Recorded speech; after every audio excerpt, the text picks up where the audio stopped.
Welcome to Working for Women, the Independent Women's Forum podcast, where we are changing the conversation about women and public policy for the better. Hi, I'm Heather Madden, Director of Advocacy Projects at Independent Women's Voice, the sister organization and advocacy arm of Independent Women's Forum. Welcome to IWF's Working for Women podcast. Today, I'm here with Hadley Heath Manning, Senior Policy Analyst and Director of Health Policy at Independent Women's Forum.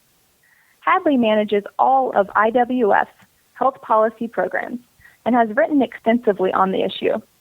Her work has been featured in publications including The Wall Street Journal, Forbes, Politico, Roll Call, Real Clear Policy, The Tampa Tribune, National Review Online, The Daily Caller, and townhall.com.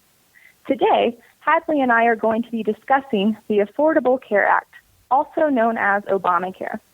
We're going to talk specifically about what are commonly referred to as the 3 R's in Obamacare. Hadley, thanks so much for joining me today. Of course, Heather. Good to be here with you. So the 3 R's is a topic that you take a deeper dive on in a recent article that you wrote for The Blaze, but more to come on that later. First, will you go ahead and explain to our listeners what the 3 R's in Obamacare are and why they were created in the first place? Right. Today, we're not talking about reading, writing, and arithmetic. We're talking about risk adjustment, reinsurance, and risk corridors. And these are 3 programs, sometimes called risk and market stabilization programs, that together are a part of the Affordable Care Act. And they function to provide sanctions for health insurance companies. We knew that the Affordable Care Act or Obamacare would make very significant changes to the way health insurance companies do business. And in order to protect and stabilize the health insurance market, if you even want to call it a market anymore, these programs were put into place. A couple of them are temporary. One of them is intended to be permanent. But if we have just a minute, I'll try to explain what each of these 3 R's do.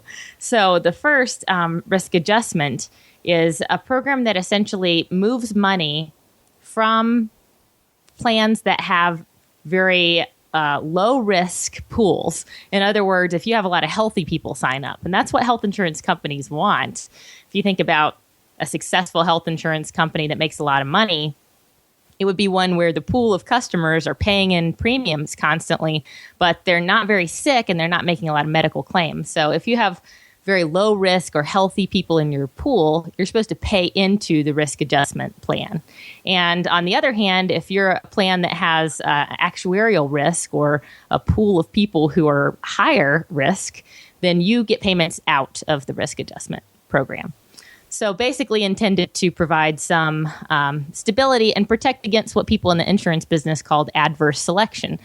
So one of the big changes in the ACA is that insurance companies, of course, now have to take all customers. If you want to sign up for an insurance plan, they can't turn you away and say, well, you're too sick or we don't want to insure you because of your medical condition.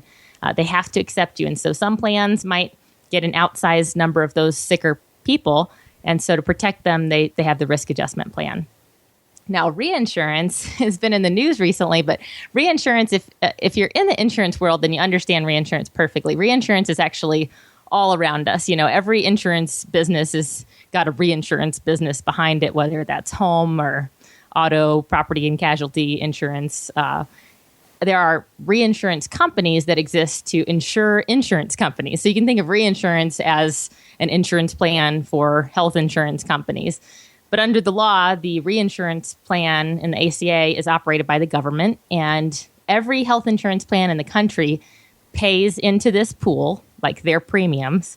And then when individual insurance companies run into a claim for, or a series of claims for one particular enrollee that is above a threshold, then the reinsurance plan helps them pay for the cost of that very expensive person.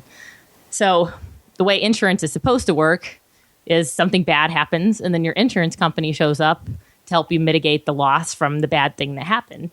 And that's what happens with reinsurance, too. When insurance companies run into unexpectedly high costs for a particular enrollee, the reinsurance plan helps them cover those costs.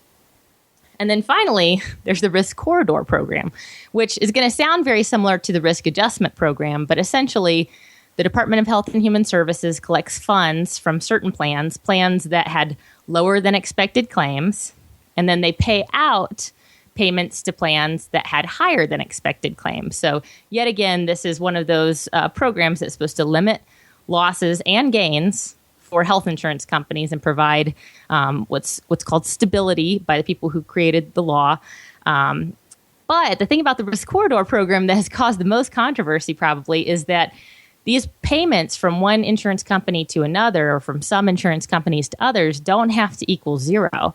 So it was designed as not a budget neutral program. So in other words, if health insurance companies had a wonderful year the first year of Obamacare and they had much lower than expected claims, we would have had a surplus in this program that would have rolled into the federal government's budget, and that would have helped us as taxpayers.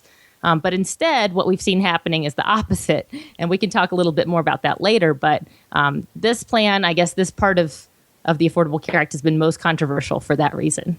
Well, thank you for explaining those different programs for us and helping us better understand them. Now, some people have called these programs a bailout. And, that seems like a pretty serious characterization to me. We think of the bailout as a last resort, as the only option available to save a failing business or program. So what's your take on this? Why are some people calling these programs a bailout? Yeah, that's a good question. And I think it's largely a matter of semantics, how you would answer that question. So bailout, like you said, implies that something unexpected and terrible has happened. This is what we think of when we think of the financial crisis. The big banks got bailed out because there was a crisis. And so when we use the term bailout, talk about the 3 R's in Obamacare, that conjures an image of crisis in the health insurance industry. But in reality, people have pushed back on the use of this term bailout because the 3 R's were part of the design. They were part of the architecture of the Affordable Care Act. They were not an afterthought or something that was created later, to try to salvage the health insurance companies, but they were intended as part of the law from the very beginning. So that's sort of where the argument is around the word bailout. Some people see it as cronyism or crony capitalism because the government has all of these protections in place for a particular industry, an industry which, by the way, has borne a lot of benefit and consequence due to the Affordable Care Act's other structural changes. But it's not truly correct to say that they were a bailout in the sense that they were not, these programs were not included because of a crisis. They were included because of the design of the law. Wow. And if it takes this kind of government, intervention to keep a program afloat, though, then we may have a bigger problem on our hands, right? Oh, that's right. And that's part of the issue with the 3 R's or with the Affordable Care Act in general. A lot of health insurance companies are saying, when these programs end, and I mentioned that the reinsurance program and the risk corridor program are supposed to end this year in 2016. Now, the risk adjustment program is supposed to be permanent. But some of these health insurance companies, and particularly you might remember the co-ops that were created by the ACA. Those are consumer-oriented and operated plans or nonprofit plans that were started with government loans, essentially. So many of those plans failed, and so many health insurance companies have struggled with their bottom lines under the ACA, depending on which type of plan you're looking at. And they will blame some of these programs, and they'll blame some of the changes to these programs and say, well, we didn't get enough money from the 3 R's. We didn't get enough money from the risk corridor payments, and that's why we're struggling. And, that to me strikes me as a really bad justification for why your business is doing poorly. In reality, health insurance companies and the co-ops are struggling because of the other rules included in the Affordable Care Act. When you have to accept all enrollees in a plan without any regard for their health history or health status, without any price discrimination or risk-based pricing, of course we're going to see a lot of tumultuous changes in the way health insurance companies operate. And, of course, the 3 R's were intended to stabilize those changes, but it's yet to be seen how successful we have been as a nation in keeping that industry afloat. It's been 6 years since the Affordable Care Act was passed, and these programs are still around. So I think you could certainly make the argument that these programs are not temporary, that they're here to stay, and that they're necessary in order to keep Obamacare afloat. Now, your recent article in The Blaze focuses on one of the 3 R's, the reinsurance program, and you explain how it is shorting taxpayers billions of dollars. So what's the most recent news on that?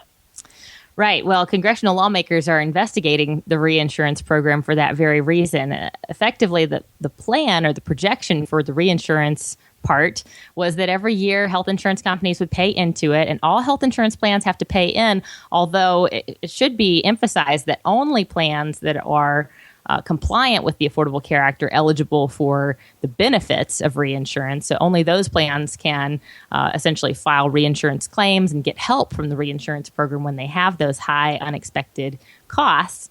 But that money was supposed to go, $2 billion of it every year was supposed to go to the U.S. Treasury. And essentially, the people at Centers for Medicare and Medicaid Services have shrugged their shoulders and said, no, we're not going to give this $2 billion a year over to the federal treasury. We're just going to send it back out in claims to health insurance companies that have high reinsurance claim problems.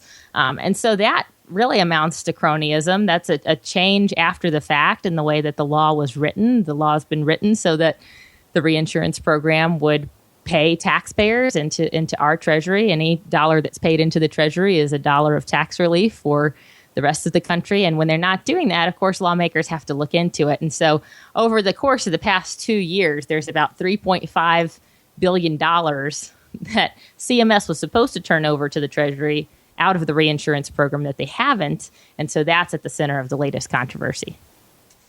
Wow. Now, as you mentioned in your piece, so the insurance companies, they pay these fees to the government essentially so the government can then step in and help these companies when they have members with very high medical costs. So I'm curious, Hadley, where do these fees come from? Who are the people paying for them?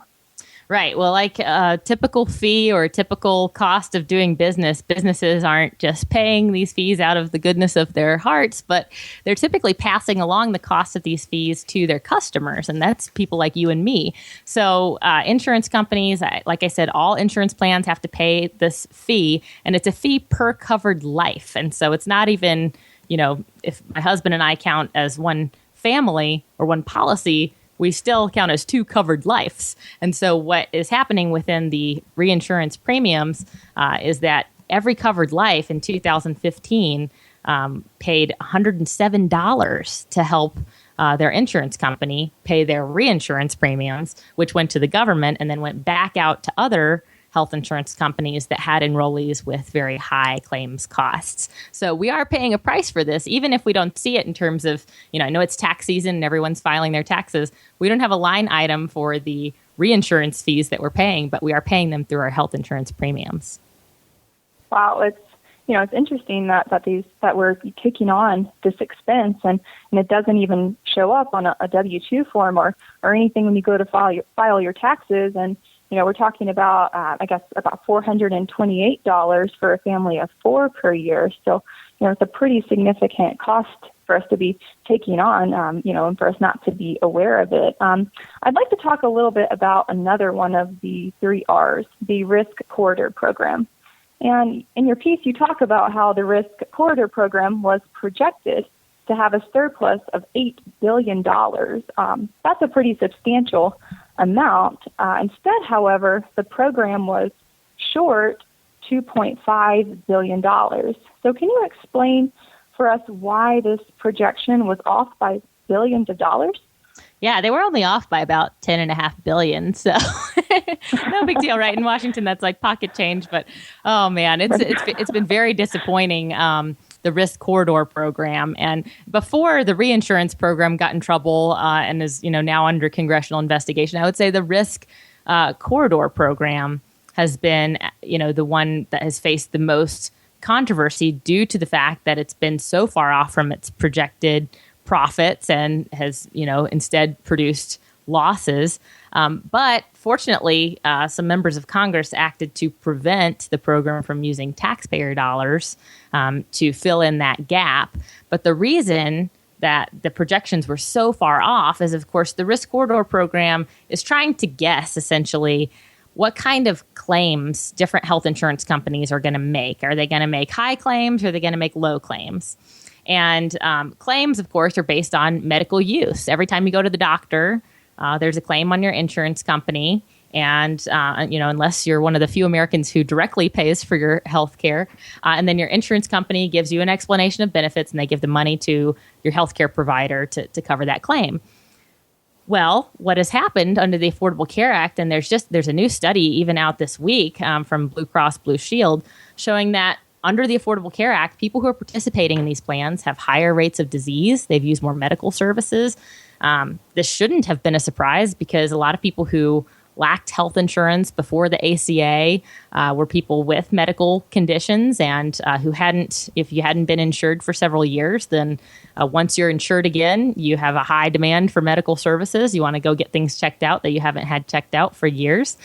We've seen this in the Medicaid program too. When states have expanded Medicaid, we see a lot more use of the medical system, even especially emergency rooms, which might be surprising to some people. But the optimists who passed the Affordable Care Act had, I believe, rose-colored glasses on when they were hoping that the Risk Corridor program would produce a surplus, because they were essentially saying, we're just going to enroll more people in health insurance. That's not going to come with that big of a cost.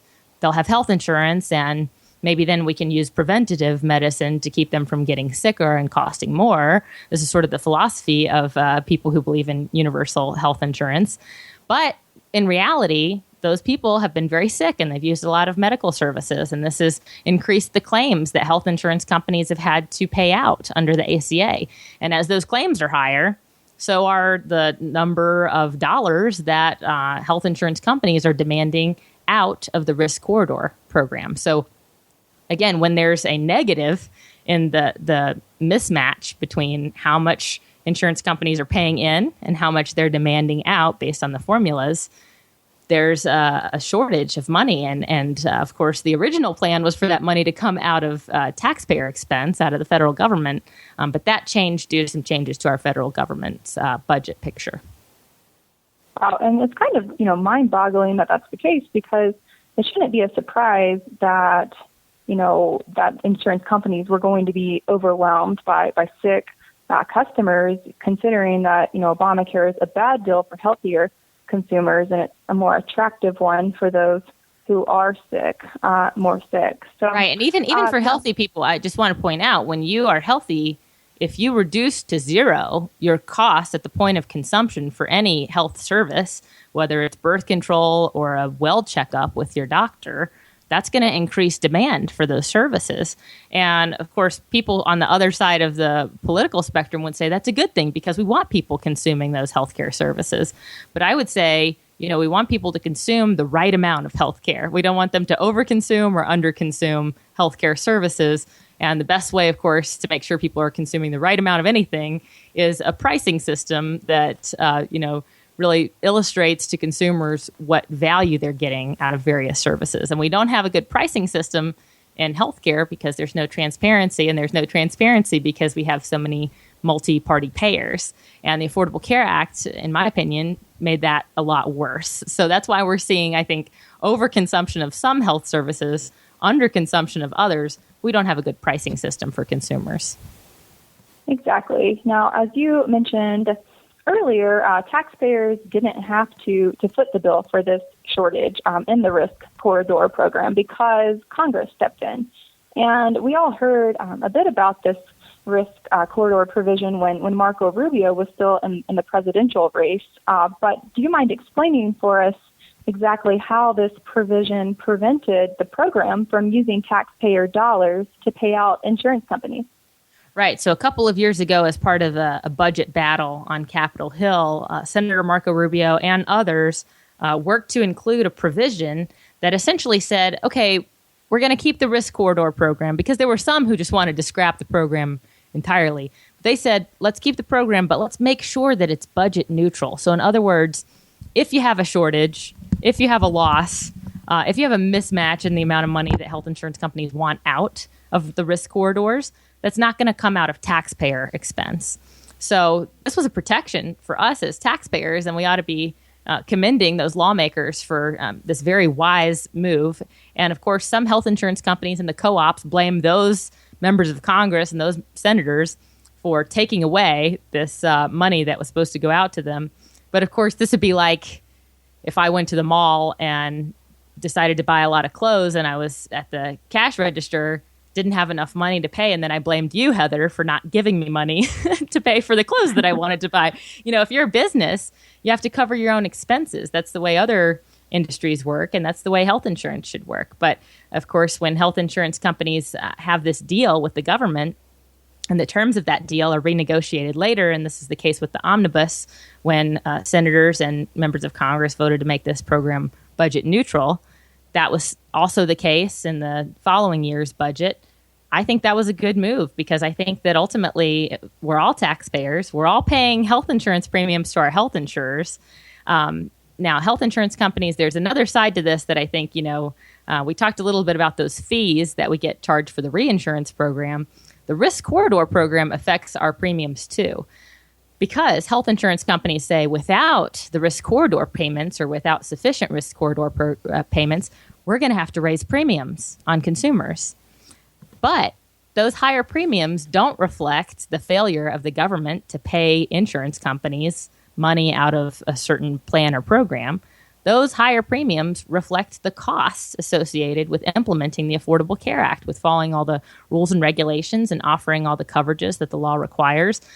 So ultimately, we're better off, not just as taxpayers, but as consumers, because of this budget neutrality requirement, because it requires health insurance companies to reveal to us the true costs of the Affordable Care Act. And that's, of course, why President Obama and others who support the law don't like changing the risk corridor program. They don't like ending the risk corridor program because they'd like to keep money shuffling behind the scenes to make it look like the law is more affordable in terms of our health insurance premiums than it actually is. And that might be mind-blowing to some people who've seen their health insurance premiums double and triple under the Affordable Care Act, but that's still not a 100% true depiction of the costs, because as long as these risk corridor programs are protecting health insurance companies, they're using those payments in an attempt to keep some premiums low. So when those payments go away, that's going to reveal yet another layer of how expensive this law has become. Absolutely, and hearing about this, you become really concerned about the amount of secrecy, it seems, going on in our healthcare system. And I must say, hearing about these handouts and these hidden costs that consumers are, dealing with as a result, I'm really concerned. My big takeaway is that I'm really concerned about the lack of transparency in our government, particularly in our healthcare system. So, what do you think is the solution to this kind of cronyism? What can we do about the 3 R's? Well, we should let dead dogs lie. So if the risk corridor program and the reinsurance program are phasing out according to their deadlines, which should be 2016, we shouldn't extend the programs. We should let them sunset. The risk adjustment program is intended to stay in place, but it is also supposed to be budget neutral, so it shouldn't affect our budget picture as taxpayers.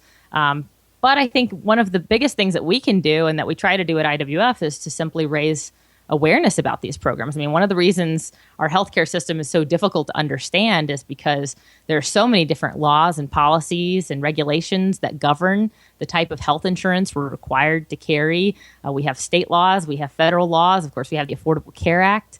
Many people are not even in the private health insurance market because they have some kind of government insurance program, Medicare, Medicaid, TRICARE, Veterans Health. So there's a lot of different pieces to our healthcare system. We don't just have one, but we really have several. And it's complex because, again, as I mentioned earlier, we have so many different payers. We have a pipeline of payment, even for very simple transactions, which should be direct transactions between us and our healthcare providers. And so I would say, the bottom line with our healthcare system is we have to get back somehow to including and infusing some market forces in healthcare, because if we don't do that, then we've got all kinds of problems. We've got a doctor shortage. We've got problems delivering health care to the people who need it when they need it. And on the other hand, we have wide availability of certain services that are maybe being overconsumed. There are people who are overinsured. There are people who are underinsured. And we can't find the right balance, the right equilibria in those different things unless we have some kind of market forces in healthcare. So I know people probably have reform fatigue. We've just reformed our healthcare system 6 years ago. But I would argue that we need another series of reforms to really bring the decision-making and the control back to individuals, which I'm sure many people feel that they've never had, because our system's largely been controlled by the federal and state governments and by our employers and by big health insurance companies. But ultimately, when we go back to reform our laws again, we have to think about the consumer, the patient, the individual person or family as really the heart of the decision-making process alongside their doctors when it comes to healthcare. And unless we do that, there's, everything else is just kind of twisting the dials or shuffling the deck chairs on the Titanic. Right. And as you point out, when you have to, remove the concept of risk and when you're forcing health insurance companies to all do business the same way, then it's difficult to provide a system where we're giving consumers choices, that fit their needs and certainly, prevents more competition from being possible. Okay, this has been another edition of IWF's Working for Women podcast. Thank you so much, Hadley, for joining us today. And for those who listened, thank you for tuning in. You can learn more about the Independent Women's Forum and can find out more about this topic and many more at IWF.org. If you enjoyed listening to this podcast, please give it a thumbs up, share it on social media, or stop by IWF.org for similar content.